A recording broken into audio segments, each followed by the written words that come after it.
So friends, अगर आप भी अपनी इंग्लिश को इम्प्रूव करना चाहते हो और इंग्लिश अच्छे से बोलना चाहते हो तो इस वीडियो को एंड तक ज़रूर देखना। सो फ्रेंड्स, बिना किसी देरी के शुरू करते हैं आज के अपनी इस बेहतरीन वीडियो को। तो यहाँ पर इससे कह रही है कि अगर तुमने मुझे ये बात पहले बता दी होती तो मैं उसे यहाँ ना बुलाती। इसका किसी के साथ झगड़ा हो गया था, उसने इसे यहाँ इन्वाइट कर लिया। तो अब ये कह रही है कि मुझे इस बारे में नहीं पता था, तुमने अगर मुझे ये बात पहले बता दी होती तो मैं उसे यहाँ ना बुलाती। अब इसे इंग्लिश में बोलेंगे, if you had told me this earlier, if you had told me this earlier I wouldn't have invited them here. तो यहाँ पर जो येलो हाईलाइट है, जहाँ पीला सा हो रहा है, यहाँ पर ध्यान दो, ये थर्ड कंडीशनल है क्योंकि कुछ हो चुका है यहाँ पर ने। अब तो उसने इसे इनवाइट कर दिया, अब बसता रही कह रही कि अगर ना किया हो, अगर तुमने मुझे ये बात पहले बता दी होती, अब कुछ होगा नहीं, बस हम एक कंडीशन रखते हैं कि अगर ऐसा नहीं तो वैसा हो गया होता। थर्ड कंडीशनल है, इफ़ वाले पार्ट में हम हैड का यूज़ करेंगे, जैसे कि पास्ट परफेक्ट में करते हैं।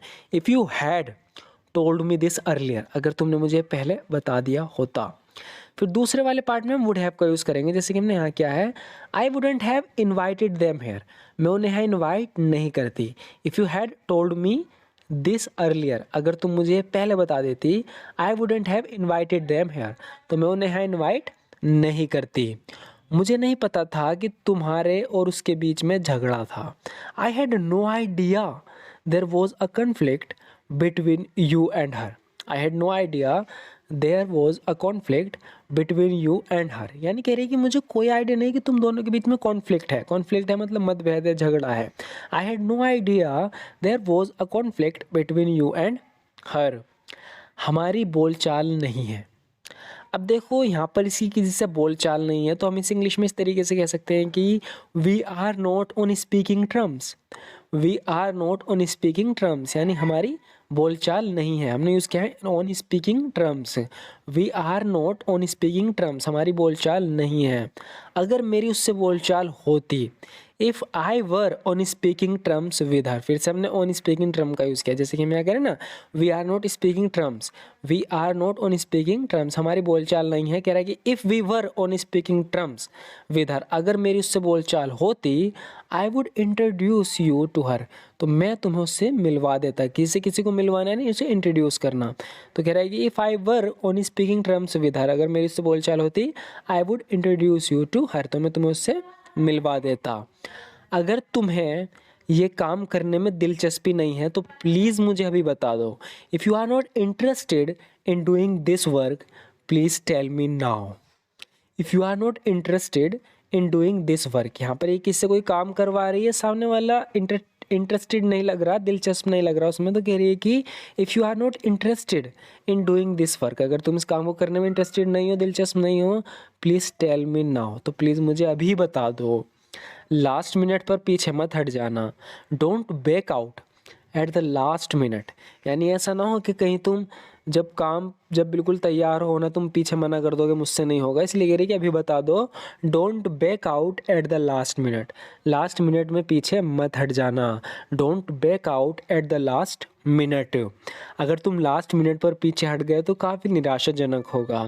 If you back out at the last minute it will be quite disappointing, ये फर्स्ट कंडीशनल है। यहाँ पर कह रही कि if you back out at the last minute, अगर तुम लास्ट मिनट पर बैकआउट कर गए यानी पीछे हट गए, it will be quite disappointing, तो काफ़ी निराशाजनक होगा।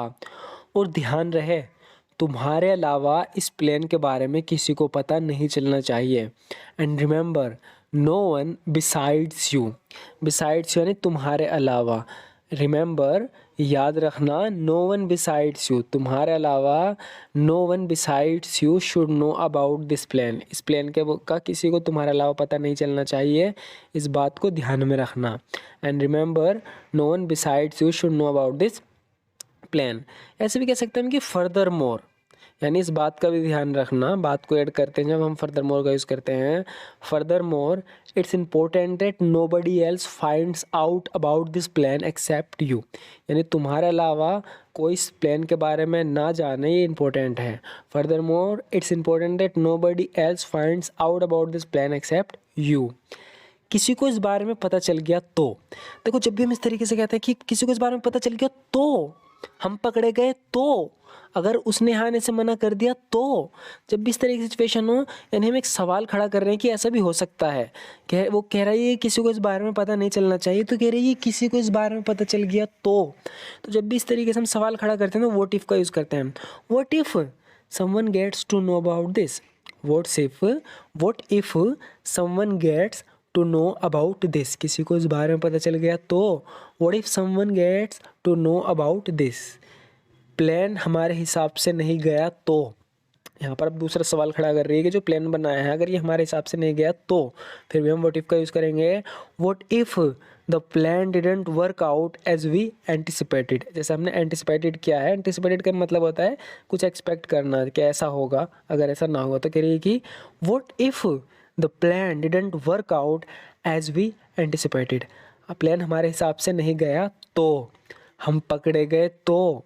What if we get caught, what if we get caught, यानी हम पकड़े गए तो।